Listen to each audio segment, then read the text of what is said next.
आप सभी का स्वागत है आज के सत्र में। और आज हम डिस्कशन करने वाले हैं चौथे अध्याय के 19वें श्लोक से 24वें श्लोक तक। इनके ऊपर हम डिस्कशन करेंगे आज के सत्र में। तो एक बार हम थोड़ा सा रिकैप ले लेते हैं पीछे का, कि पीछे क्या चल रहा है, ताकि हम रिलेट कर पाए कि भगवान अब किस चीज के बारे में बात करने जा रहे हैं। तो आप देखेंगे भगवान चौथे अध्याय के प्रारंभ में दिव्य ज्ञान से प्रारंभ करते हैं कि भगवान का जन्म कर्म ये जो है सब दिव्य होते हैं, और जो कोई भी व्यक्ति भगवान के इन जन्म और कर्म की लीलाओं को समझ जाता है, उन भगवान के उद्देश्य को समझ जाता है कि भगवान इस जगत में क्यों आते हैं, क्या उद्देश्य है भगवान का आने का। परित्राणाय साधूनां विनाशाय च दुष्कृतां धर्म संस्थापनार्थाय संभवामि युगे युगे। और इस तरीके से भगवान आते हैं, तो आगे भगवान बताते हैं, इन सब चीजों को बताते हैं और कहते हैं जो व्यक्ति इन चीजों को समझ जाता है तत्व से, उस व्यक्ति का पुनर्जन्म नहीं होता। व्यक्ति इस जगत में क्यों फंसा हुआ है? क्योंकि हम भगवान के बारे में नहीं जानते। जितना हम भगवान के बारे में जान जाएंगे तो इट इज वेरी ऑब्वियस कि हम उनसे प्रेम करने लगेंगे। किसी व्यक्ति के बारे में जितना हम जानेंगे, जितना उसके डिटेल्स के बारे में जानेंगे, हम उतना अधिक उसको प्रेम करने लगेंगे। और भगवान तो अनंत गुण है उनके अंदर तो उनका जितना हम सुनेंगे, जितना उनसे संपर्क रखेंगे, जितना भगवत गीता पढ़ेंगे, अपने आप हमारा प्रेम जागृत हो जाएगा। और वही जीवन का सार है। पूरे जीवन का यही सार है कि हमारा प्रेम भगवान के प्रति स्थापित हो। छोड़ने की बात ही नहीं। लोग कहते हैं कि ये छोड़ना पड़ेगा, वो छोड़ना पड़ेगा। अरे वो सब तो बहुत छोटी बात है। भगवान से प्रेम स्थापित करिए, ये जीवन का उद्देश्य। और भगवान यही चीज बताएंगे भी आगे भगवत गीता में।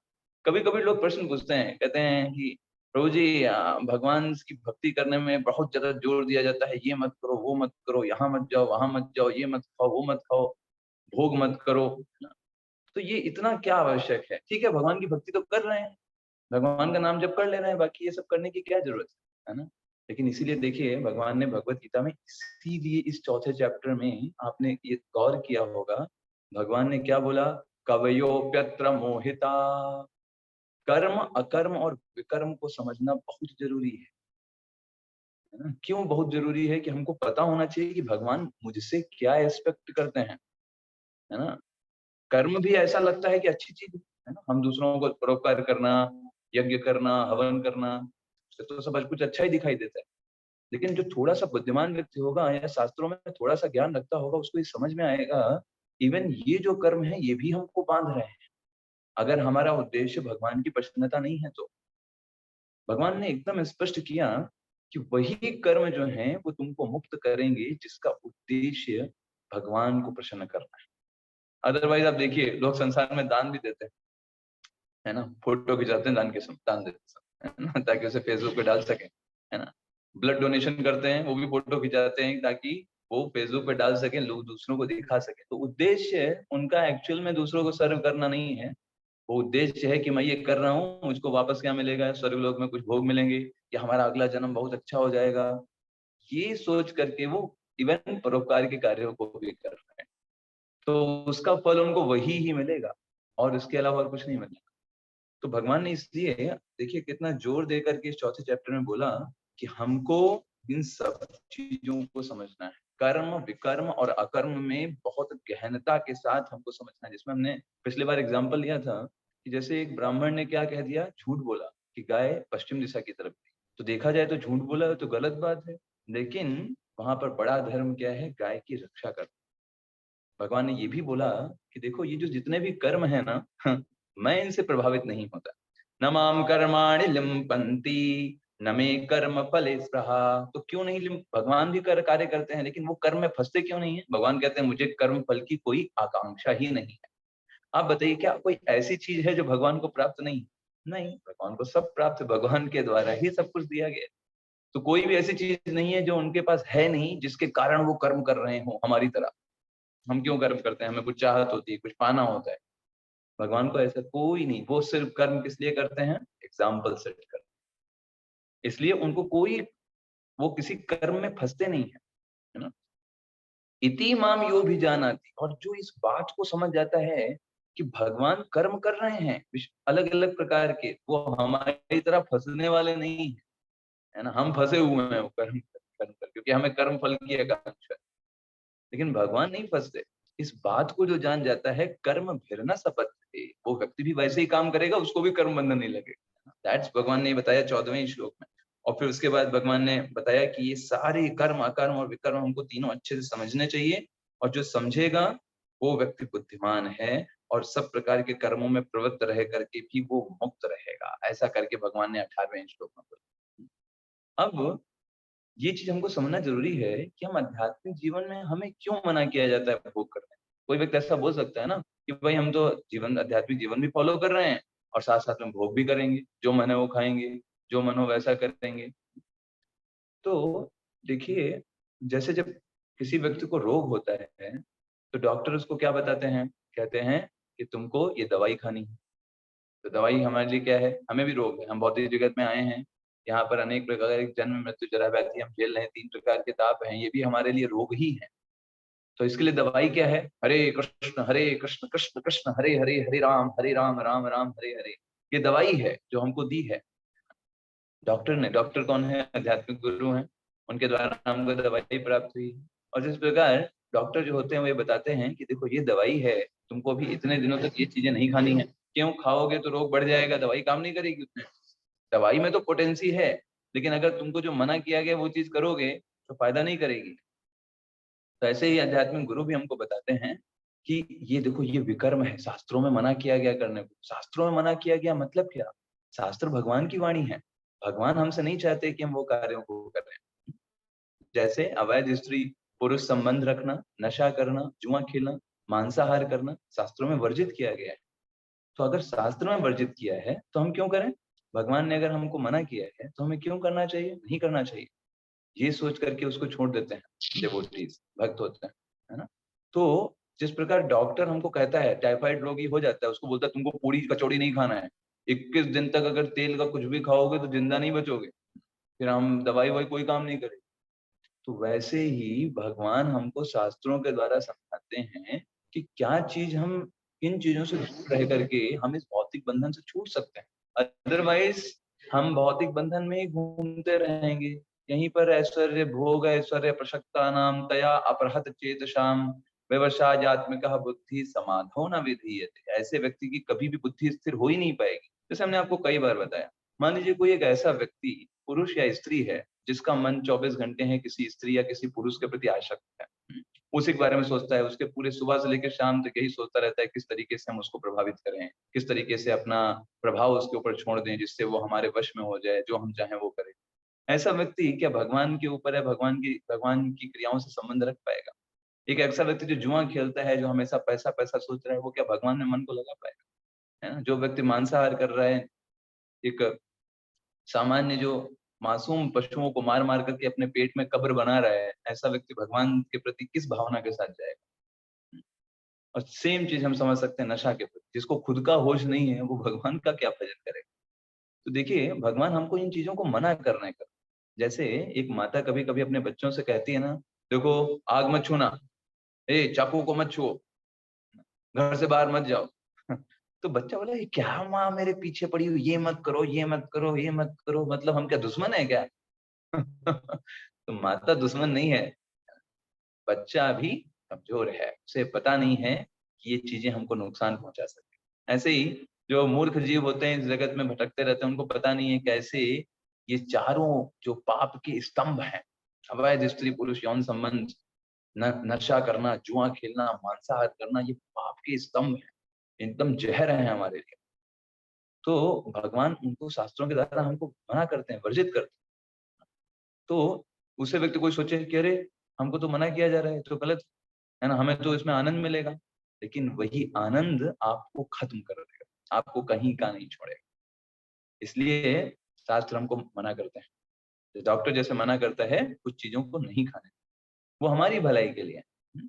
हमें नहीं सोचना चाहिए अरे हम पे ज्यादा पाबंदी लगाई जा रही है। ऐसा नहीं सोचना चाहिए। और हम ये जितना अधिक आप अच्छे तरीके से दवाई को लेंगे, आप देखेंगे धीरे धीरे आप जो है आप शुद्ध होने लगेंगे। सारे शास्त्रों का निचोड़ बस एक ही है, क्या हम जो चीजें हमको प्रोसेस दी जा रही है उसको एकदम आचार्यों के अनुगमन से, हमने पिछले लेक्चर में देखा ना, महाजनो ये न गता सपंथा, शास्त्र पढ़ करके भी कभी हम कंफ्यूज हो सकते हैं लेकिन जो महान आचार्य हैं, अगर उनको हम फॉलो करेंगे, उन्होंने अपना जीवन कैसे जिया, उनसे सीखेंगे कैसे हमको जीवन जीना चाहिए, तो ये बहुत आसान है। जैसे प्रहलाद महाराज है ना, हमने बहुत से 12 महाजन के एग्जाम्पल दिए थे, बलि महाराज, प्रहलाद महाराज, जनक महाराज, चार कुमार, कपिल देव, है ना, ऐसे करके अनेक एग्जाम्पल, स्वयं यमराज जी है, नारद जी। तो इन सबके जीवन को हम देखेंगे कैसे इन्होंने जिया, और उस आधार पर उनके पद चिन्हों का अगर हम पालन करेंगे, बहुत आसान है हमारे लिए। पूरा श्रीमद् भागवतम जो है इसी से भरा हुआ है। कभी कभी हम भगवान के समक्ष जाते हैं तो हम सोचते हैं भगवान को क्या अर्पित करें, भगवान से क्या बोलें।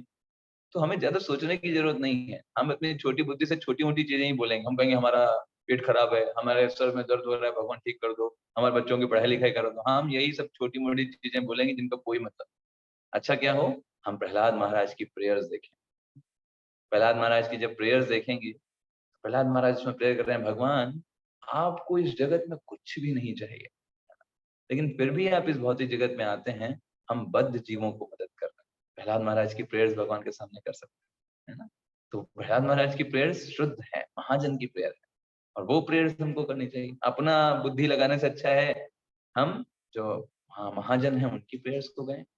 प्रहलाद महाराज बोलते हैं, जैसे एक पिता होता है, एक छोटा बच्चा होता है, तो वो पिताजी की जेब से ही रुपए निकाल करके केक लेकर के आता है और पिताजी से बोलता है हैप्पी बर्थडे पिताजी, और उनको ऑफर करता है। पिताजी खुश हो जाते हैं, वो ये नहीं बोलते हे तुमने मेरी जेब से पैसा निकाला, है हम मेरी जेब से पैसा निकाल के हमको ही हैप्पी बर्थडे, ऐसा पिताजी बोलेंगे क्या उसको? नहीं, नहीं बोलेंगे, क्योंकि वो देखते हैं प्रेम को। आप ऐसे ही सोचो, हम लोग इस संसार में जो कुछ भी खाते हैं पीते हैं या भगवान को भोग लगाते हैं या सो कॉल्ड भगवान को दान करते हैं, वो उन्हीं की पॉकेट से तो निकाल रहे हैं कि दूसरे की पॉकेट से निकाल रहे हैं, बताइए। उनकी पॉकेट से निकाल करके भगवान को हम ऑफर करते हैं। तो इसमें क्या हमारा कोई क्रेडिट है, हमारी कोई बहुत बड़ी योग्यता है, हमने बहुत बड़ा काम कर दिया क्या?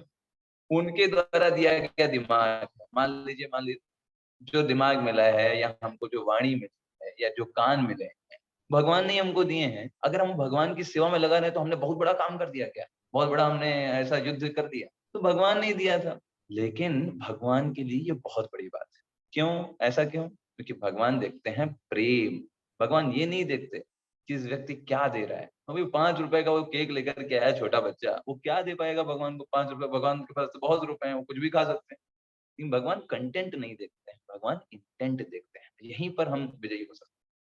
हमारा इंटेंट देखते हैं, देखो इसके ये 5 रुपए इसने मेरी जो पॉकेट से निकाला था, ये चाहता तो कुछ अपने आप लेकर के खा सकता था, है ना। लेकिन इसने क्या किया, कहा नहीं हम नहीं खाएंगे, हम किसको देंगे? पिताजी को देंगे, आज उनका जन्मदिन है। तो इस तरीके से वो प्रेम को देखता है, और जब भगवान प्रेम को देखते हैं तो बस सब चीजें पीछे हो जाती हैं। प्रहलाद महाराज कहते हैं कि देखो मेरे में क्या योग्यता थी, मैं तो 5 वर्ष का बालक हूँ, लेकिन आपने मुझे भी सम्मान दिया। इतने सब ब्रह्मा जी सब लोग खड़े हैं, उनको आप नहीं, उनकी बात नहीं सुनी, आप मेरी बात सुन रहे हो। तो ये बात मुझको समझ में आ गई कि आप सिर्फ और सिर्फ प्रेम की भाषा जानते हो। अदरवाइज मैं 5 वर्ष का बालक, ब्रह्मा जी नारद जी सब लोग खड़े हैं, उनके सामने मैं क्या हूँ? कुछ भी नहीं। लेकिन फिर भी आप मेरी तरफ ध्यान दे रहे हो, मुझको दुलार कर रहे हो, मेरी बातें सुन रहे हो।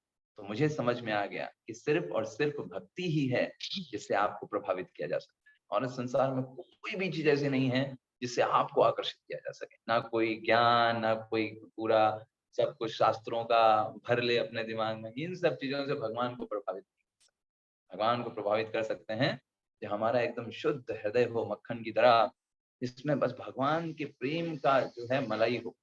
यस, वो वो चीज भगवान को आकर्षित, अपने हृदय को एक ऐसा स्थान बनाना चाहिए जिसमें भगवान आए और आराम से बैठ सके। ये व्यक्ति का हृदय एकदम साफ स्वच्छ है। इस धारणा के साथ जब हम भगवान को प्रसन्न करते हैं, अपने जीवन का केंद्र बना लेते हैं, है ना, मनसः वाचा कर्मणा, भगवान के बारे में सोचना, भगवान के लिए कार्य करना, भगवान के लिए अपने जीवन को समर्पित करना, ये चीज भगवान को बहुत भा जाती है। अब देखिए इस 19 श्लोक से लेकर के 24वें श्लोक तक भगवान ये बताएंगे कि एक साधक भक्त और एक शुद्ध भक्त का कैसा आचरण होता है। तो अभी हम पहले देखेंगे 19वें श्लोक में कि किस प्रकार से जब कोई व्यक्ति भगवान के प्रति प्रेम को विकसित कर लेता है, तो उसके सारे कर्म नष्ट हो जाते हैं।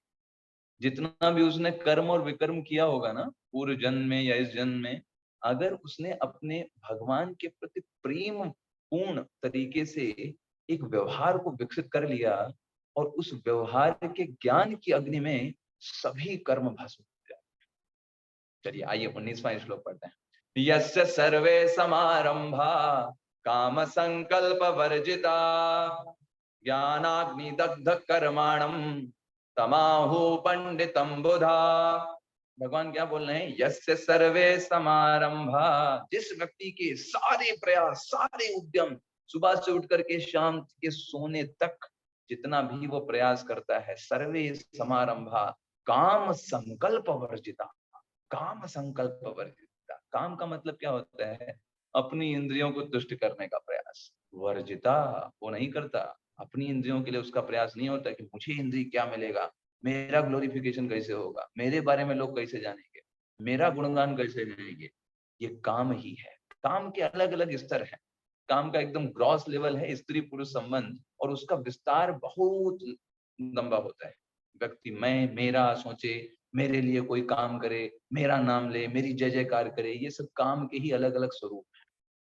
मतलब अगर काम को डिफाइन किया जाए, तो कोई भी वो कार्य या उद्यम जिसका उद्देश्य स्वयं की इंद्रियों की तुष्टि है, चाहे किसी भी प्रकार से, तो वो काम कहलाता है। और काम का जस्ट विपरीत क्या है? जब कोई भी कार्य, कोई भी उद्यम जिसका उद्देश्य भगवान की इंद्रियों की तुष्टि हो, तो वो प्रेम कहलाता है। हम इस जगत में जो होता है वो कहलाता है काम, स्त्री पुरुष के बीच। लेकिन जो गोपियों का भगवान के साथ क्या है, वो है प्रेम। तो भगवान की इंद्रियों को कैसे तुष्ट करना है, ये वो प्रयास करता है। इस जगत में चाहे स्त्री हो पुरुष हो, सब अपनी इंद्रियों को तुष्ट करना चाहते हैं, है ना? तो वो क्या कहलाता है? वो काम कहलाता है। तो भगवान क्या बोल रहे हैं? यस्य सर्वे समारंभा, जिस व्यक्ति के सारे प्रयास काम संकल्प वर्जिता, वो अपनी इंद्रियों को तुष्ट करने के लिए नहीं होते, तो क्या होता है? इतना वो भगवान से प्रेम करता है, सब कुछ भगवान की सेवा के लिए, भगवान के लिए। ज्ञानाग्नि दग्ध कर्माणम, उस व्यक्ति की ज्ञान की अग्नि में वो जो प्रेम है, उस प्रेम रूपी उस कार्य करने के कारण उस सारी अग्नि में उसके सारे कर्म भस्मसात हो जाते हैं। जितना कर्म विकर्म जितना भी उसका रहा होगा, सब भस्म हो जाएगा। तमाहु पंडितम बुधा, वो व्यक्ति पंडित है, ऐसा करके भगवान बोलते हैं। तो ये बहुत इंपॉर्टेंट है। एग्जाम्पल में हम शील प्रभुपाद जी को देख सकते हैं, सुबह से लेकर शाम तक ऑल द टाइम और कृष्णा कॉन्सियसनेस, जहां जा रहे हैं इतना सब कुछ कर रहे हैं, कोई उनके ऊपर प्रभाव नहीं पड़ रहा है। That is real thing. तो जो व्यक्ति अब कृष्ण कॉन्सियसनेस है, वही इस ये कार्य कर पाएगा। कृष्ण भावनामृत है ना? ये नहीं, थोड़े समय तक हमें हमें एक तरीके का पाखंड नहीं करना चाहिए, है ना? कि भाई थोड़े समय के लिए भाई जाना है, तो हम बहुत बढ़िया भक्त बन गए, कंठी माला पहन लिया, तिलक लगा लिया, कि भाई अब तो हम मंदिर में जाएंगे तो एकदम बढ़िया बढ़िया जाएंगे, और घर आए अरे टीवी चलाओ, मूवी देखना है, सीरियल लगाओ, सास बहू का वो देखे। तो इस प्रकार का हमको जितना पाखंड है उसको कम कर देना चाहिए, खत्म कर देना चाहिए। हमको एकदम सिंसियर 100% कृष्ण कॉन्सियसनेस बनना चाहिए। और वो दिखावे के लिए नहीं होना चाहिए कि हम किसी को दिखाना चाहते हैं। क्या इस संसार में थोड़े समय के लिए आप दिखावा करके किसको बेवकूफ बना रहे हो? खुद को बेवकूफ बना रहे हैं। तो we should be serious, sincere and honest, है ना? आप इस संसार में कुछ लोगों को दिखावा करके प्रभावित कर लोगे। मान लो लोग आपकी जय जयकार करेंगे, कहेंगे हाँ भैया बहुत बढ़िया प्रभु जी, बहुत बढ़िया माता जी, आप तो बड़े सिंसियर हैं, बहुत अच्छे हैं। लेकिन आप एक्चुअली में कृष्ण को मूर्ख बनाने का प्रयास कर रहे हैं, और आप नहीं जानते हैं कि भगवान कृष्ण कौन है। वो आपके हृदय में ही बैठे हैं, उनको सब पता है। आप कितने बड़े भक्त हो, कितना सिंसियर हो, कितना आपके अंदर सेवा भावना है। आप उनको मूर्ख नहीं बना सकते। इस संसार के लोगों को आप कुछ समय के लिए मूर्ख बना सकते हैं, बाद में उनको भी समझ में आ जाएगा। So that's why we should be very very honest, try to be honest. अगर हम लेवल नहीं है, तो हमें प्रयास करना चाहिए, प्रयास करना चाहिए, धीरे धीरे धीरे धीरे करके उस लेवल पर अपने आप को आना चाहिए। दिखावे की जिंदगी नहीं जीनी चाहिए, है ना? दैट्स वेरी वेरी इंपॉर्टेंट, है ना? तो यहाँ पर प्रभुपाद जी बताते हैं अपने परपट में, इस बात को लिखते हैं कि सिर्फ वही व्यक्ति जो कृष्ण भावनामृत में है, वही व्यक्ति इस कर्मों के बंधन को खत्म कर सकता है, और कोई नहीं। क्योंकि क्यों खत्म कर सकता है? क्योंकि उसने सभी प्रकार की इंद्रियों को सुख प्रदान करने वाली चीजों का परित्याग कर दिया है। वो अपनी कॉन्स्टिट्यूशनल पोजीशन में सिद्ध रहता है। क्या उसके माइंड में क्या चलता है? मैं भगवान का दास हूँ, I am servant of the Lord, और भगवान मेरे स्वामी हैं। अच्छा, तो क्या? अरे भाई, अब सिंपल क्लियर है कि अब भगवान अगर स्वामी है तो भोग किसको करना है? भगवान को। सेवा कौन करेगा? दास करेगा, है ना? दास कैसे बॉस बन सकता है? अगर मान लीजिए कोई कहे कि हम हैं दास लेकिन बनेंगे बॉस तो ये तो बड़ी विडंबना हो गई। दास को तो सेवा करना है भाई, है ना? यही दास करना, यही बॉस बनने के लिए आप दास बने थे क्या? हाँ, हम सेवा करने के लिए, और बाकी जितने भी लोग हैं वो सब मेरे स्वामी, मैं सेवा करने के लिए। लाइक दैट वो थिंक, वो सोचता है। भगवान श्री राम हनुमान जी को बताते हैं, सो अनन्य जाके असी मति न करे हनुमंत, मैं सेवक सचराचर रूप स्वामी भगवंत। कि मैं सेवक हूँ और ये पूरा संसार मेरे भगवान के ही अंश हैं, भगवान के ही सब क्या हैं? पार्ट एंड पार्सल हैं, तो वो सब मेरे स्वामी हैं, मैं उनका दास, I am the servant. This consciousness should always be there, है ना? ऐसे ही भरत जी की यही धारणा है, मैं मुझे सेवा करना है, मुझे स्वामी नहीं बनना है, मुझे नहीं चाहिए अयोध्या का राज्य। भगवान राम बैठेंगे, मैं क्यों, मैं किस तरीके से रह सकता हूँ? तो ये देखिए, ये कॉन्शियसनेस होती है किसकी? एक भक्त की, शुद्ध भक्त की। और हमारे जैसे जो बद्ध जीव होते हैं, है ना, वो क्या करना चाहते हैं? वो इस संसार में फंसना चाहते हैं, जबरदस्ती भोग करना चाहते हैं। उम्र निकली जा रही है ना, बाल सफेद हो रहे हैं, शरीर बूढ़ा हो रहा है, लेकिन अभी भी मन में वही इच्छाएं बनी हुई हैं, भोग करना है, भोग करना है, कम नहीं हुई वो। तो भगवान से प्रे करना चाहिए, भगवान मेरी कितना, देखो कितना समय बीत गया इस भौतिक जगत में, कितना हमने इस संसार में सड़ा गला देखा, सब चीजों को समझने का प्रयास किया, कहीं भी कोई भी सुख है नहीं, लेकिन अभी भी मन में वही सब फंसा हुआ है, अभी भी वो मेरे अंदर से वो विचार नहीं जा रहे हैं इस संसार के लिए।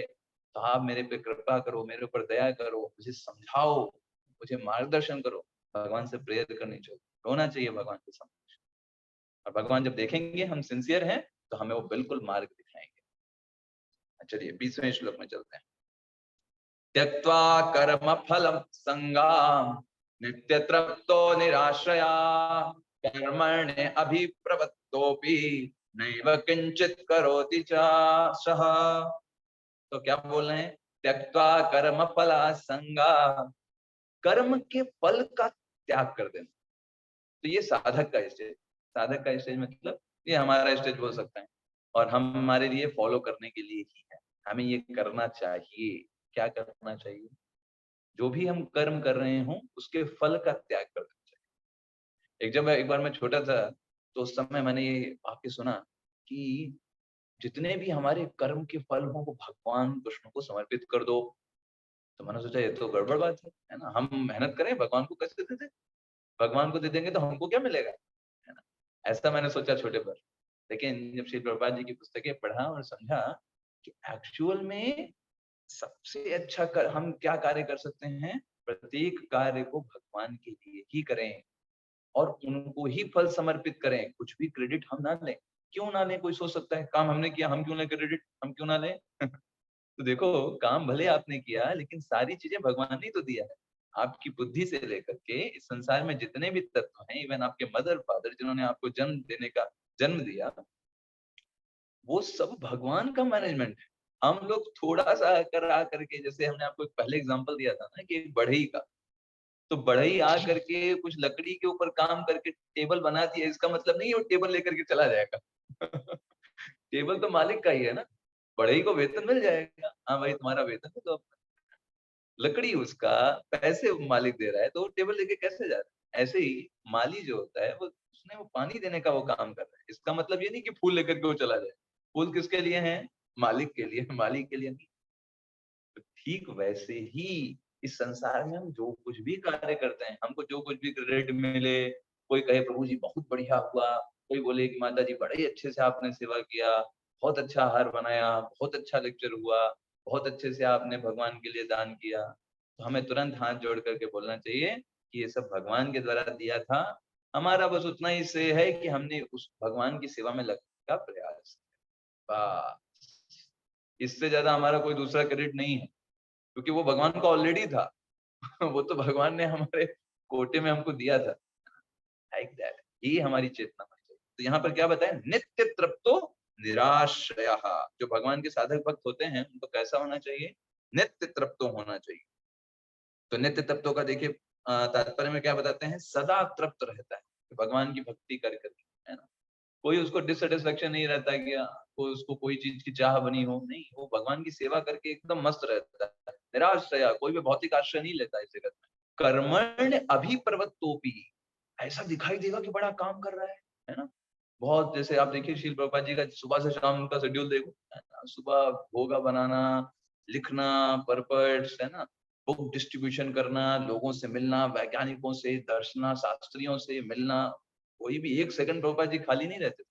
लेकिन नैव किंचित करोति सहा, वास्तव में ऐसा भक्त कोई भी कार्य नहीं करता। अरे इतना तो काम कर रहे हैं श्री प्रभुपाद जी, फिर बोला, भगवान बोले कि कोई काम नहीं करता, मतलब क्या, मतलब कि वो ऐसे कार्य नहीं कर रहा है जो उसको बांधने वाले हैं, ये सब काम उसको मुक्त करते हैं।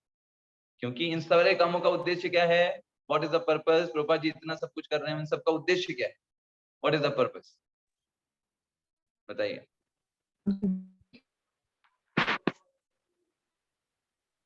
यस, प्रभु जी भगवान की भक्ति। यस, भगवान की भक्ति, भगवान को प्रसन्न करना। प्रभुपाद जी क्या अपने लिए कर रहे हैं क्या, नहीं, है ना, है ना। क्या अपने परिवार के लिए कर रहे थे क्या, नहीं, भगवान की प्रसन्नता के लिए कर रहे हैं, है ना। तो ये चीज अलग बनाती है, और इसलिए वो कर्म करते हुए भी कर्म नहीं कर रहे हैं, दिख रहा है कि कर्म कर रहे हैं, लोगों से मिल रहे हैं, बातचीत कर रहे हैं, बुक डिस्ट्रीब्यूशन कर रहे हैं। ठीक वैसे ही, ध्यान से सुनिएगा, ठीक वैसे ही इस संसार में रहते हुए, गृहस्थ जीवन में रहते हुए, ब्रह्मचारी जीवन में रहते हुए, वानप्रस्थ संन्यास जीवन में रहते हुए, अगर हम अपने सारे कार्यों का उद्देश्य भगवान की सेवा बना लेते हैं, हमारा उद्देश्य हो जाए कि देखो भाई, मैं ये जो भगवान के माला का जप कर रहा हूँ, ये भगवान के लिए है ना। तो अब जैसे कोई गृहिणी है, वो भोजन बना रही है, भगवान के लिए बना रहे हैं।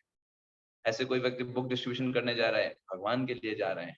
लोग, कुछ लोग बड़ी तारीफ करेंगे, कहेंगे हाँ बहुत बढ़िया, आपका इस्कॉन मूवमेंट तो बहुत बढ़िया है, और आप लोग इतना भगवत गीता डिस्ट्रीब्यूट करते हो, लोगों को भगवत गीता के बारे में बताते हो। कुछ लोग बहुत तारीफ करते हैं, कुछ लोग मिलेंगे कहेंगे अरे ये सब तो दिखावा है, पाखंड है, वो हमारा अपमान भी करेंगे। लेकिन फर्क नहीं, हम दोनों में संभाव रहने का प्रयास करते हैं। क्यों? क्योंकि हमें पता है ये हमारा काम नहीं है, हम तो भगवान का काम कर रहे हैं। तो इस तरीके से हम मुक्त रहते हैं, ये प्रैक्टिस हो जाती है। जैसे आप देखें डिवोटीज, अभी बुक मैराथन आने वाला है, लोग निकलते हैं बाहर बुक्स लेकर के, और सामान्य जनता के बीच में जाते हैं, सोच करके ये लोग तड़प रहे हैं, संसार दावा नललीढ़ लोका प्रणया कारुण्य घना घना त्वम। भक्त बुक्स लेकर के जाते हैं अपने हाथों में, देखते हैं संसार में कैसे व्यक्ति तीन तापों के द्वारा सताया जा रहा है, आग लगी हुई है सबके हृदय में, ईर्ष्या, काम, क्रोध, मद, लोभ, सब तड़प रहे हैं, कोई पूछने वाला नहीं। वो भक्त निकलता है अपने पूरे आर्मी के जवान जैसे निकलते हैं ना बचाने, रेस्क्यू करने, ऐसे वो निकलता है अपने को आपत्ति में डाल करके। वो चाहता तो मंदिर में बैठ करके आराम से भजन करता, लेकिन वो दूसरों के भलाई के लिए अपने आप को कष्ट में डाल करके निकलता है बुक्स लेकर के, अपने मान अपमान की चिंता ना करके। तो सोचिए भगवान की कितनी कृपा उसको प्राप्त होगी, कितनी मर्जी उसको प्राप्त होगी, जस्ट हम सिर्फ सोच ही सकते हैं, ओनली वी कैन थिंक।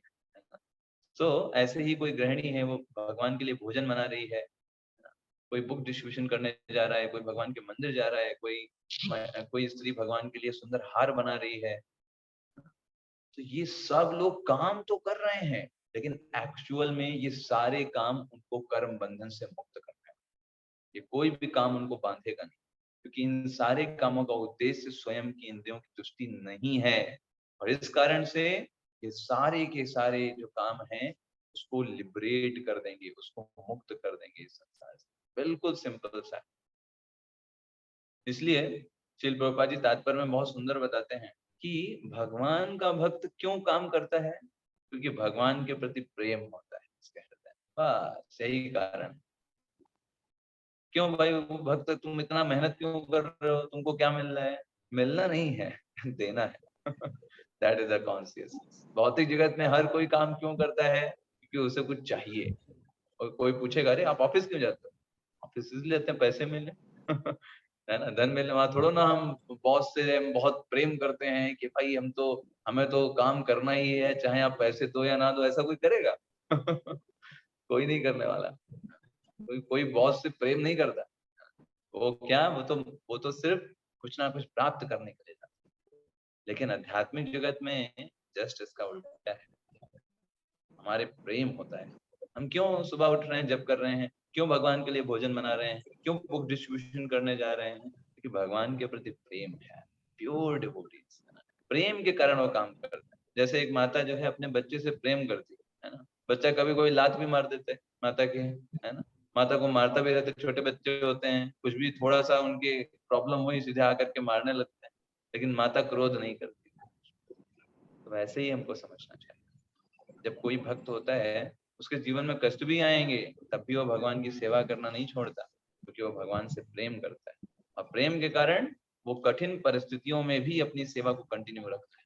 जैसे आपसे मैं पूछूं कि जीवन में कितने भी संकट आ जाएं, लेकिन अगर अपने जो छोटा बेटा है उसके लिए आप खाने की व्यवस्था करोगे ही करोगे, चाहे जितनी भी समस्याएं। क्यों? क्योंकि आपका प्रेम है। कैसे छोड़ सकते हो आप उसे? है ना, क्योंकि आप प्रेम करते हो उसे। ठीक ऐसे आप देखो, हमारा कितना गिरी हुई कॉन्शियसनेस हमारी है। जीवन में थोड़ी सी भी समस्या आती है, पहले हम क्या करते हैं, माला को बाद में करेंगे। ठीक है, क्यों? माला सबसे नीचे, माला सबसे बाद। जो सबसे पहले हमें प्रायोरिटी होनी चाहिए हमारे जीवन की, उसको ही हम सबसे नीचे लेकर के चले जाते हैं। मैं आप लोगों की बात नहीं कर रहा, आप लोग फिर भी करते होगे, मैं अपनी बात कर रहा हूँ। तो ऐसे हमारी ये चेतना है, हमारी ये चेतना है। तो हमें इसको सुधार करना है, धीरे धीरे हमको सीखना है कैसे हम भगवान को पहला स्थान। भगवान कितना हमारे बारे में सोचते हैं, क्या करते हैं, लेकिन हम उनके किस प्रकार से रेसिप्रोकेट करते हैं, वो हमको देखना है। Madhavendra Puri was a pure devotee of Krishna.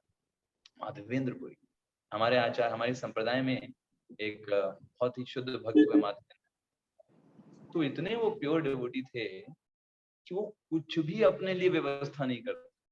क्या करते थे, वो वृंदावन में रह करके मधुकरी करते। मधुकरी क्या होती है कि चल दिए किसी के घर के सामने भिक्षा मांगने गए, अगर उसने दे दिया तो दे दिया, और दे रहा है ऐसा नहीं कि वो भर करके ले लेना, जो हाथ में आ गया जितना दे दिया। कभी सिर्फ रोटी मिल गई, कभी कभी सिर्फ किसी ने सब्जी दे दिया, जो दे दिया बस वो ले लिया, अपना फिर भजन लगे रहते हैं। तो ऐसे भक्त थे। एक दिन माधवेंद्रपुरी ने सोचा कि आज हम कुछ नहीं करेंगे, आज हम सिंपल यहाँ बैठ करके बस गोवर्धन पर भगवान का भजन ही करेंगे और कुछ नहीं करना है। ऐसे करके वो वैसे ही रहे, कहीं मधुकरी लेने ही नहीं गए।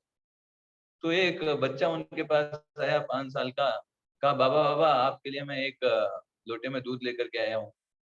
तो उन्होंने बोला तो तुम दूध लेके क्यों, तुमको किसने बताया कि मुझे, मैंने कुछ लिया नहीं है। तो उन्होंने बोला कि यहाँ से थोड़ी देर समय पहले कुछ स्त्रियां गईं और उन्होंने देखा कि आप तो बहुत समय से बैठे हुए हैं, उठे ही नहीं हैं, और इसलिए उन्होंने मुझे भेजा है ये दूध लेकर के इस लोटे में कि आप इसे पी लो, क्योंकि ब्रज में कोई भी भूखा नहीं रहता है, अगर भूखा रहेगा तो हमको पाप लगेगा। तो माधनपुरी ने कहा चलो ठीक है, भगवान की यही इच्छा है, अगर उन्होंने भेजा है किसी को तो दे लेता है। माधनपुरी ने कहा फिर ये लोटा क्या करेंगे? तो उन्होंने कहा लोटा मैं बाद में ले जाऊंगा। उन्होंने कहा ठीक है, और वो बच्चा चला गया। माधनपुरी वेट कर रहे हैं कि लोटा लेने आएगा, लोटा लेने कोई आया ही नहीं। माधनपुरी सो गए।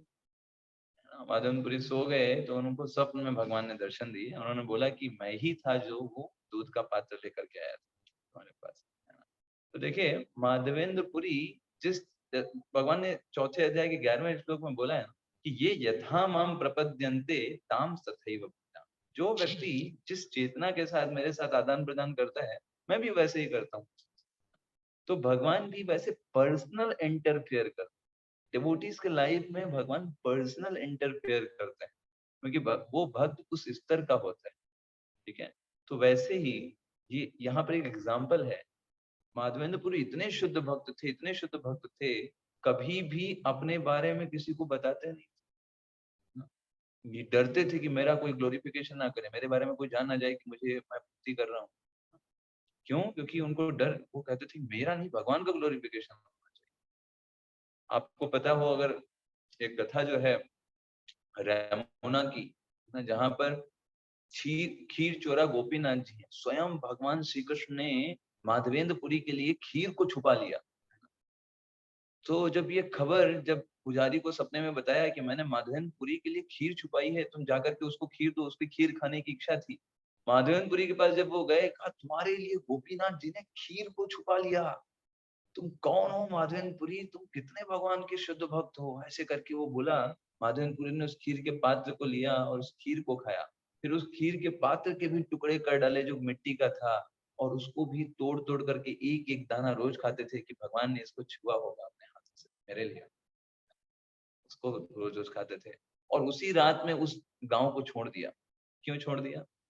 उनको पता था ये जो पुजारी है पूरे गांव में बोलेगा कि माधवेंद्रपुरी देखो कितने शुद्ध भक्त हैं, उनके लिए भगवान ने खीर चुराई, तो सब लोग आकर के मेरी प्रार्थना करेंगे, मेरे पैर छुएंगे, मुझको प्रणाम करेंगे, लेकिन मैं तो भक्त हूं नहीं, है ना, मैं तो अच्छा भक्त हूं नहीं, तो मैं फंस जाऊंगा। उन्होंने तुरंत उस गांव को छोड़ दिया। मुझे नहीं चाहिए ये सब चीज, मुझे भगवान की सेवा करनी है, भगवान का नाम जप कर, ये चेतना होती है शुद्ध। तो वो भगवान के प्रेम के लिए सारे कार्यों को करते हैं। प्रभुपाद जी तात्पर्य में लिखते हैं, he is not even attached to his personal maintenance। Prabhupada ji लिखते हैं वो अपना ध्यान नहीं रखता कि मेरा कौन ध्यान रखेगा। वो कहता है हम भगवान की सेवा कर रहे हैं, भगवान सब मेरा ध्यान, मुझे टेंशन लेने की जरूरत नहीं। he is not anxious to secure things। वो चीजों की रक्षा करने के लिए भी परेशान नहीं होता। वो क्या करता है, अपनी जिम्मेदारियों को अच्छे से निभाता है और सब कुछ भगवान का पर छोड़ देता है। अपनी जिम्मेदारियों में कसर नहीं छोड़ेगा। अपना जो गृहस्थ धर्म है, जो चीजें हैं, वो पूरी जिम्मेदारी से निभाएगा। चीजें अगर अकॉर्डिंगली नहीं हो रही हैं, सब कुछ विपरीत होता जा रहा है, तो परेशान नहीं होता, चिंताग्रस्त नहीं। आचार्यों के जीवन से हम देख सकते हैं, श्रील प्रभुपाद जी ने कितना अच्छे से जिम्मेदारी पूर्वक अपना गृहस्थ जीवन निर्वाह किया, और पूरा ऐसा नहीं कुछ, सब कुछ करते रहे साथ साथ। चलिए 21वां श्लोक देखते हैं। निराशीर चित्तात्मा त्यक्त सर्व परिग्रह शारीरम केवलम कर्म कुर्वन्नाप्नोति किल्बिषम। तो कहते हैं ऐसा ज्ञानी पुरुष पूर्ण रूप से संयमित मन तथा बुद्धि से कार्य करता है, अपनी संपत्ति के सारे स्वामित्व का त्याग कर देता है। देखिए ये शुद्ध भक्त का लक्षण। अब ये सिद्ध व्यक्ति के बारे में बताया जा रहा है, बातें हो रही है ये सिद्ध के लिए कि वो क्या करता है, संयम, उसका देखिए मन संयमित हो चुका है। साधक का मन संयमित नहीं होता, वो तो साध रहा है ना। सिद्ध का क्या हो चुका है, मन क्या हो चुका है, संयमित हो चुका है। संयमित मन और संयमित बुद्धि के साथ वो क्या करता है, अपने सारे संपत्ति के स्वामित्व का त्याग कर देता है। अब ये कैसे होगा, अभी हम डिस्कस करेंगे। और वो कर्म कैसे करता है, सिर्फ शरीर निर्वाह के, शरीर चलता रहे क्योंकि शुद्ध स्तर पर है ना, वो बस इसीलिए काम करता है। और इस तरह कार्य करता है वो पाप पूर्ण प्रक्रिया से प्रभावित नहीं होता है। अब ये कैसे होगा, स्वामित्व का परित्याग तो बड़ा मुश्किल कार्य है।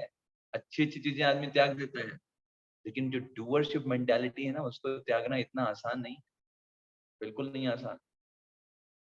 तो मैं कुछ आपको कुछ पॉइंट्स बताते हैं जो इसके बारे में डिस्कस किए जाते हैं, कैसे हम स्वामित्व की धारणा को कम कर सकते हैं। कभी भी हमको किसी भी कार्य में ये नहीं सोचना चाहिए कि मैंने किया, फर्स्ट थिंग, वो आपने नहीं किया, या फिर सिर्फ मैं कर सकता हूँ, कोई और कर नहीं सकता, है ना। सही रियलिटी क्या है, सारे कार्य भगवान की शक्तियों के द्वारा प्राप्त किए जाते हैं। अगर भगवान शक्ति प्रदान नहीं करते तो आप कुछ नहीं कर सकते, कुछ भी नहीं कर सकते। खुद का खाना भी आप नहीं खा पाएंगे अगर भगवान शक्ति प्रदान नहीं करेंगे। बाकी तो आप अपने उस शक्ति के माध्यम से जो काम कर पा रहे हो वो तो बात अलग है। आप स्वयं खाना भी नहीं खा सकते, पाचन ही नहीं हो सकता अगर भगवान शक्ति प्रदान ना करें। आप सोचिए, अगर आपके शरीर में पाचन ना हो, आप कोई काम कर पाओगे संसार में? तो फिर बताइए क्या, किस स्वामित्व की आप बात कर रहे हैं, किस चीज की आप बात कर रहे हो कि जो आप कर सकते हो? तो हम अगर इस डूअरशिप मेंटालिटी को कम करें तो हम बहुत जल्दी भगवान के अच्छे भक्त बन सकते हैं। सिर्फ मैं कर सकता हूँ, अरे मुझको तो हटाया ही नहीं जा सकता, मैं जो कर सकता हूँ ना दुनिया का कोई व्यक्ति नहीं कर सकता, ये काम मैंने पहली बार किया, इसके पहले किसी ने नहीं किया था। अरे भाई, भगवान की सेवा जो है ना, आप अगर सोचते हो कि आप ही कर सकते हो, आपकी सेवा कोई कर नहीं सकता, तो इससे बड़ा मूर्ख कोई है नहीं। भगवान ने अर्जुन को क्या बोला, अर्जुन निमित्त मात्र भव सव्य साची, तुम मेरे लिए निमित्त बनो तो तुम्हारा ग्लोरिफिकेशन। लेकिन अगर तुम नहीं बनोगे तो किसी कोई और बनेगा। ऐसा नहीं है कि तुम ही हो तो भी काम होगा, इट्स नॉट अ थिंग। तो हम सोच रहे हैं, मान लीजिए अरे मैं बहुत अच्छे से सेवा कर रहा हूँ, अरे मैं जितना अच्छे से कर रहा हूँ कोई करेगा ही नहीं, मैंने बहुत मेहनत किया, मैंने बहुत समय दिया। अरे तुम्हें सेवा करने का मौका मिला, इसके लिए भगवान को धन्यवाद दो। सेवा करने के लिए बहुत लोग थे, भगवान ने तुमको चुना है। ऐसा नहीं है कि वहां पर भगवान के दिए तो अनंत डिवोटीज हैं, अनंत लोग भगवान का गुण गायन कर रहे हैं, अनेक लोग भगवान के बारे में बोल रहे हैं, भगवान के बारे में सुन रहे हैं, लेकिन भगवान ने तुमको मौका दिया बोलने, सुनने का, पढ़ने का, इसके लिए भगवान को धन्यवाद। इट्स नॉट दैट कि तुम बहुत बड़ी सेवा कर रहे हो, भगवान कहेंगे ओ थैंक यू सो मच, तुमने कितना किया। एक्चुअली भगवान करते हैं, लेकिन अगर देखा जाए तो हम सिर्फ निमित्त बनते हैं की सेवाओं में। कभी भी हमको अहंकार में नहीं आना चाहिए कि मैंने कितना सेवा किया। आप हनुमान जी को देखो ना, हनुमान जी कितना सेवा किए, आप सिर्फ इमेजिन करो थोड़ा। और वही हनुमान जी आ करके जब उनसे भगवान कहते हैं अरे तुमने मेरे लिए कितनी सेवा की, तो हनुमान जी एकदम कहते हैं ये सब मत बोलिए, सो सब तव प्रताप रघुराई, नाथ न कक्ष मोरी प्रभुताई। ये सारी चीजें जो कुछ भी मैं किया, लंका में आग लगाया, समुद्र कूद करके गया, ये सब आपका प्रताप था, आपका नाम लेकर के काम किया, आपके कारण सारे काम हुए, मेरा उसमें रंच मात्र भी कोई चीज नहीं। ऐसे ही संसार में हम जो कुछ भी भगवान की सेवा भी इवन कर पाते हैं। अगर सुबह उठ करके हम भगवान का नाम जप कर पा रहे हैं, नाम जप करने के बाद भगवान को धन्यवाद देना चाहिए, भगवान आपने शक्ति दी कि आपका नाम ले पाए। अगर आप जबान की शक्ति ले लेते, नहीं देते शक्ति हमारी जिह्वा के अंदर, तो जिह्वा में ही हो गया होता, हमको कोई ना कोई रोग हो जाता, आपका नाम भी नहीं ले पाते। बहुत सारे लोग हैं, है ना, नहीं ले पाते भगवान का नाम, उनकी चेतना खराब होती है, मन दूषित हो जाता है, कोई रोग हो जाता है, अनेक प्रकार की विपदाएं आ जाती हैं, संसार में, परिवार में समस्याएं जाती हैं, चाह करके भी भगवान का नाम नहीं ले पाते। लेकिन मैं आज आपका नाम ले पाया, मैं आपके बारे में कुछ बोल पाया, आपके बारे में सुनने की क्षमता है मेरे अंदर, इसके लिए आपका बहुत बहुत धन्यवाद। तो भगवान को ग्लोरीफाई करना चाहिए, ना कि अपने आप में हम फूल के कुप्पा हो जाए, है ना। हम गुब्बारे की तरह फूल जाए फिर फूट जाए। ऐसा नहीं होना चाहिए। तो हमें किस लिए फिर काम करना चाहिए? हमें काम करना चाहिए, मैं जो जितनी भी सेवाएं कर रहा हूँ, इससे मेरा हृदय का शुद्धिकरण होगा। इससे ये नहीं कि मैं कुछ बन जाऊंगा बहुत बड़ा, या फिर मुझे कुछ बनना है, या मुझे अपना ग्लोरिफिकेशन चाहिए, not like. We should think that जैसे एक गंदी बाल्टी है, उसमें अगर आप साफ पानी बार बार भरते जाओ, भरते जाओ, भरते जाओ, भरते जाओ, भरते जाओ, क्योंकि पानी बार बार ऊपर नीचे जा रहा है, वो साफ हो जाएगी। ऐसे ही हमारे हृदय में इतना काम, क्रोध, मद, लोभ सब भरा हुआ है, कोने कोने तक भरा हुआ है। लेकिन अगर भगवान की इन लीलाओं का, भगवान के इन वाक्यों का उसमें प्रवेश भी होता रहे, किसी बहाने से तो जा रहा है, शुद्ध हो रहा है हमारा हृदय, purification of heart, that is our actually aim of doing all service. और हमें सोचना चाहिए कि सब कुछ अल्टीमेटली भगवान कृष्ण के द्वारा किया है ना, हमारे अंदर बोलने की भी कोई शक्ति नहीं, भगवान ही बुद्धि देते हैं, भगवान ही हमको क्षमता दे रहे हैं। आप देखिए कई लोग ज्यादा देर सुन भी नहीं पाते। आप लोग इतना सुन रहे हो तो आपको सोचना चाहिए भगवान आपका धन्यवाद, हमको इतना क्षमता दिया है कि हम सुन पा रहे हैं इतना देर बैठ करके, है ना, ध्यान पूर्वक। ये भी भगवान की कृपा है। और ये सोचना चाहिए कि मैं सिर्फ और सिर्फ भगवान का एक अंश हूँ। असली क्रेडिट किसको जाता है? भगवान। जैसे हमने एक एग्जांपल राधे श्याम प्रभु हमेशा यूज करते हैं, वो कहते हैं जैसे मान लीजिए आप उनके घर पर आए, तो अगर दरवाजा खोला गया तो कोई ये नहीं बोलता कि व्यक्ति की उंगली के द्वारा दरवाजा खोला गया। क्रेडिट क्रेडिट किसको जाता है? क्रेडिट जाता है उस व्यक्ति को, जो उस व्यक्ति ने दरवाजा खोला। ऐसे ही हम भगवान के अंश हैं, और जब हम भगवान के अंश हैं, इस संसार में हम चाहे जो भी काम कर लें, क्रेडिट किसको जान जाता है? भगवान को, क्योंकि भगवान वो पूर्ण व्यक्ति हैं जिनके हम अंश हैं। हम चाहे जो भी करें, तो हमें सोचना चाहिए कि मैं सिर्फ निमित्त हूँ भगवान के कार्यों का करने के लिए। इवन डिवोशनल लाइफ में भी हम सिर्फ भगवान के लिए निमित्त हैं। लोग बोलेंगे, लोग बहुत बहुत बातें बोलेंगे, लोग बहुत ग्लोरीफाई करने का प्रयास करेंगे, लेकिन हमको हमेशा ये अपने आप को, अपनी स्थिति सोचनी चाहिए, मैं भगवान का दास हूँ, उनका नौकर हूँ, उनकी सेवा करने के लिए हूँ, है ना। और उनकी कृपा से ही सारी चीजें हो रही। आई एम नॉट कि मैं बहुत बड़ा भक्त हूँ या बहुत बड़ा पावरफुल व्यक्ति हूँ, not like that. I am the same person. अपने आप को हमेशा ये रियलाइज कराना चाहिए, है ना, अपने आप को उस स्थिति में रखना चाहिए। जैसे एक कैशियर होता है, तो उसके पास कई कई दिन होता है लोग लाखों रुपए जमा कर देते हैं, कई कई दिन होता है कि लाखों रुपए लोग लोन ले लेते हैं, लेकिन वो कैशियर परेशान नहीं होता। क्यों? क्योंकि उसके अकाउंट में थोड़ा ना जा रहा है रुपए, वो तो सरकार का अकाउंट है। तो ऐसे ही भक्त को कभी-कभी लोग बोलेंगे, "भाई प्रभु जी आपने बहुत बढ़िया सेवा किया।" है ना? कुछ अगर डिवोटीज़ मिल गए या कोई फेवरेबल व्यक्ति मिल गया, बहुत तारीफ़ करेगा, कई-कई लोग तो बोलेंगे इतना अच्छे से आपने आप लोग कार्य करे हो कि पूछो मत। कभी-कभी लोग इतना इतना बेइज़्ज़ती करेंगे, इतना अपमान करेंगे, कहेंगे अरे आप लोग तो ऐसे ही हैं, कोई काम नहीं, है ना? कोई धाम नहीं, बस ऐसे ही खाली बैठे रहते हैं। तो कभी-कभी लोग बहुत बेइज़्ज़ती करेंगे। लेकिन वो भक्त को टेंशन नहीं, क्यों? क्योंकि हमारे हमारे बारे में थोड़ा ना कोई बात हो रही है। उस दोनों को तो श्रेय भी जाता है, भगवान को जाता है, अगर कोई बुरा भी बोल रहा है तो भगवान को ही बोल रहा है, हमारे बारे में क्या? हम भगवान के पार्ट एंड पार्सल, है ना? ऐसे ही सैनिक भी है, वो बहुत सारे सैनिक बहुत सारे दूसरे युद्ध में अपने जो अपोजिट में है, उन बहुत सारे लोगों को मार देता है ना? लेकिन उसका उसको उसको कोई दिक्कत नहीं है, उसको सपोर्ट मिलता है क्योंकि उसने सरकार के नियमों के आधार पर ही करा। ऐसे अर्जुन भी बहुत सारे लोगों को मारा, लेकिन भगवान के कहने पे मारा, तो उसको कोई उसका दोष नहीं लगेगा। That thing we should understand. Prabhupada ji वैसे इसमें और भी कर्मवाद और दैववाद के बारे में बताते हैं। चलिए हम इसी श्लोक के साथ ही खत्म करेंगे, क्योंकि आगे का श्लोक में टाइम काफ़ी हो जाएगा। हम कर्मवाद, दैववाद समझ लेते हैं। प्रभुपाद जी इसके 21वें के तात्पर्य में बताते हैं। देखिए ये बहुत इंपॉर्टेंट प्रिंसिपल है, तो इसीलिए बस इसी को करके हम एंड करेंगे। कर्मवाद क्या होता है? आपने कई लोग ऐसा बोलते हैं ना, "अरे तुम कुछ भी कर सकते हो, दुनिया बदल सकते हो, तुम्हारे अंदर इच्छा होनी चाहिए।" ये होते हैं कर्मवादी लोग, है ना? दूसरे प्रकार के दैववादी लोग होते हैं, जस्ट उसके अपोजिट। वो कहेंगे अरे देखो भाई, कितना भी तुम्हारे मेहनत करना हो कर लो, कितना भी दौड़ भाग लो, होगा वही जो भाग्य में लिखा हो, ठीक है? चाहे कितना भी दौड़ लो, कितना ही मेहनत कर लो, कुछ नहीं बदल सकते, ठीक? ये होते हैं दैववादी लोग। तो कर्मवादी जो लोग होते हैं, बहुत ज़्यादा मतलब एग्रेसिव होते हैं, ये करना है, वो करना है, ऐसे कर के मतलब पहाड़ पे चढ़ जाते हैं, पहाड़ को तोड़ने वाला काम करने वाले होते हैं। तो ये भी सही नहीं है। और जो दैववादी लोग होते हैं, ये लोग कहें सो बस, क्यों? जितना मिलना है उतना तो मिलेगा ही, चाहे कुछ भी कर लो, ठीक है? तो ये दोनों ही सिद्धांत गलत है। जब विदुर जी ने धृतराष्ट्र को बोला, धृतराष्ट्र जो थे, वो बहुत ज़्यादा अटैच थे, तो और वो बोल रहे थे, "देखो भाई अब हम क्या प्रयास करें, दुर्योधन तो ऐसा ही है, छोड़ो अब जो भगवान ने लिखा होगा वही होगा।" विदुर जी ने बोला, "सुनो ध्यान से धृतराष्ट्र, जो हमारे भाग्य में चीज़ें होती हैं, वो हमारे जीवन में होती हैं। लेकिन जो हम चॉइस करते हैं, है ना? वो भाग्य में लिखा नहीं होता। फॉर एग्ज़ाम्पल आपके जीवन में कष्ट आया, ये आपके भाग्य में लिखा था। लेकिन आपने चॉइस किया मुझे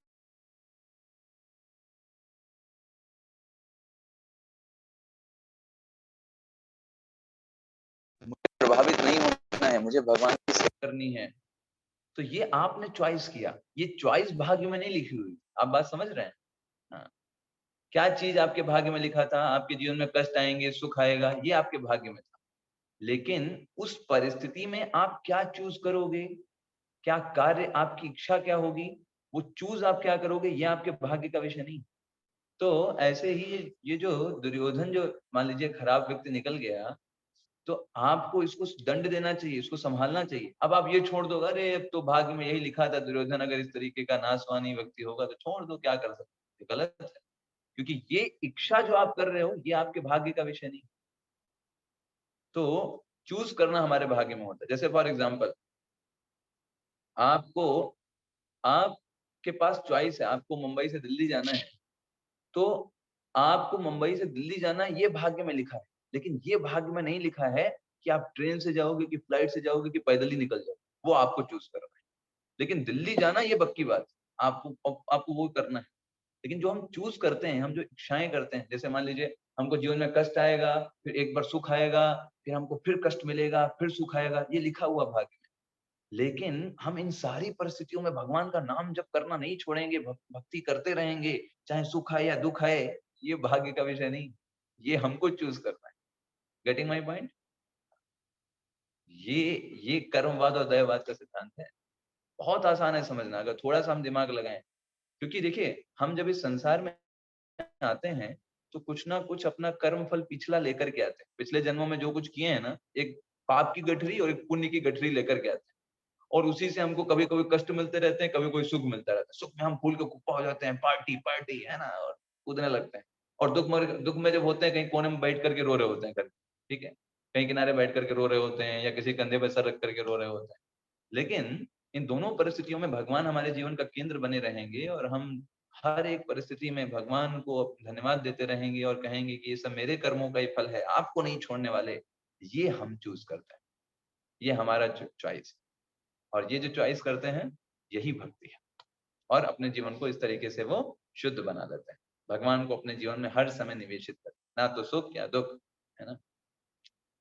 आशा एक राम जी से, दूजी आशा छोड़ दे, नाता एक राम जी से, दूजा नाता तोड़। इस तरीके से वो व्यक्ति जो है भगवान से अपने संबंध को स्थापित करके सारी हैप्पीनेस उन्हीं से डिराइव करता है और इस संसार से निराश्रय हो जाता है। और देखिए इसलिए डिवोटीज जो है वो बहुत हैप्पी रहते हैं, है ना, बहुत खुश रहते हैं। क्यों? इस संसार के ज्यादा दुखों से प्रभावित नहीं होते। क्यों? वो जानते हैं संसार तो दुखालय है ही, भगवान ने तो सर्टिफाइड किया है। कोई दुख दे रहा है अच्छा ही है, तो भगवान ने तो पहले ही बोला हुआ दुखालय, तो भगवान जो बोल रहे हैं वही हो रहा है। तो परेशान नहीं। उनकी जो हैप्पीनेस है वो भगवान से आती है। अपना भगवत गीता भागवतम पढ़ करके भक्तों का संग करके खुश रहते हैं। संसार में दुख किसी ने दिया तो ठीक है भाई, संसार तो दुख देने के लिए बना ही हुआ है, और कौन सा इसमें हमको सुख मिलने वाला है ना। तो पहले से एक्सपेक्टेड रहते हैं, है ना। और सुख कहाँ से लेते हैं? भगवान की भक्ति से सुख लेते रहते हैं, अपना सेटिस्फाई रहते हैं, तृप्त आया ना यहाँ पर, वो तृप्त रहते हैं भगवान की भक्ति करके। अब भगवान की भक्ति से तृप्त हैं, जैसे मान लीजिए आपका पेट भरा हुआ है और मान लीजिए एकदम पेट भरा हुआ, कोई एकदम गले तक आपने खाया हुआ है, कोई व्यक्ति आए बोले कि अरे प्रभु जी आपके लिए हमने एक रसगुल्ला बहुत बढ़िया रखा हुआ था, क्या बताएं आपने लेट कर दिया, वो रह गया। तो अब प्रभु जी को थोड़ा ना कोई दिक्कत होने वाली है, क्यों? प्रभु जी तो पहले से गले तक भरे हुए, अब तुम रसगुल्ला दो या ना दो क्या करना उनको, ठीक है।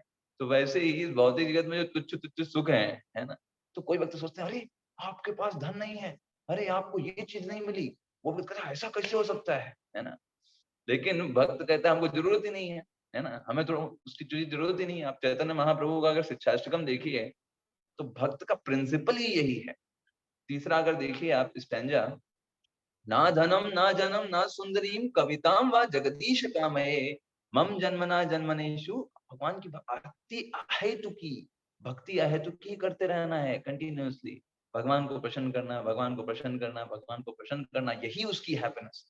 जैसे एक माता अपने बच्चे को जब प्रेम करती है, उसकी सेवा करती है, वो बच्चे से कुछ हैप्पीनेस नहीं चाहती, वो बस सेवा करते रहना चाहती है, यही उसका सुख है। ऐसे ही भक्त का सुख है, वो भगवान की सेवा करते रहे, भगवत गीता पढ़ता रहे पढ़ता रहे पढ़ता रहे, 700 श्लोक 7,000 बन जाए, 7 लाख बन जाए, वो कंटिन्यूअसली करते रहना चाहता है भगवान की सेवा। तो ये भक्त का सुख है। और भौतिक सुख होते हैं वो थोड़ा लिया खत्म, थोड़ा खाया खत्म, एक बार नॉवेल पढ़ लिया दूसरी बार नहीं पढ़ सकते हो, बोर बोर हो गया, बोर वही नहीं रस भाई। और आध्यात्मिक ऐसा नहीं, आप एक श्लोक आज पढ़ो कल फिर पढ़ो, देखो कितना डिफरेंस है, हर दिन नयापन, दैट इज स्पिरिचुअल हैप्पीनेस, है ना। तो भक्त उसमें तृप्त रहता। तो आज हम वैसे तो हमने सोचा था 24 तक जाएंगे, बट अभी हम फिर अगले श्लोक में आगे देख लें। आप सभी के चरणों में दंडवत प्रणाम।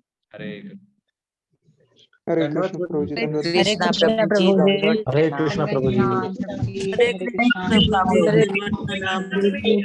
प्रभु जी, हरे कृष्ण प्रभु जी, हरे हरे कृष्ण हरे कृष्ण प्रभु प्रभु जी, जी। हरे कृष्ण हरे कृष्ण प्रभु जी, दंडवत प्रणाम। हरे कृष्ण प्रभु जी, दंडवत प्रणाम। हरे कृष्ण।